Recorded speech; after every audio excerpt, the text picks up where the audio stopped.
ఇక బంగారం 1,20,000 పైన 1,35,000 లోపు ఆ మధ్యలోనే తిరుగుతుంది రాబోయే ఏడాదో 2 ఏళ్ళు.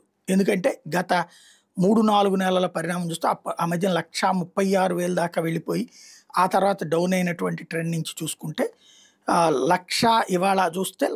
1,26,270 10 గ్రాములు 24 క్యారెట్ల బంగారం. 1,16,920 రూపాయలు 22 క్యారెట్ల బంగారం 10 గ్రాములు. 1,56,300 వెండి. 1,60,000 దాకా వెళ్తుంది, 62 దాకా వెళ్తుంది, మళ్ళీ 55కి వస్తుంది. వ్యాపారవేత్తలు కోరుకునేది 1,30,000 రేంజ్లో వెండి ఉండాలని కిలో.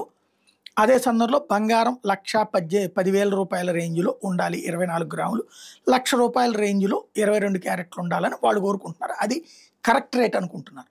కాకపోతే ఒకటి డాలర్ ఇంపాక్ట్ ఇవాళ 89 రూపాయలకి వెళ్ళిపోయింది రూపాయి డాలర్. కాబట్టి మార్పులు ఉన్నాయన్నమాట.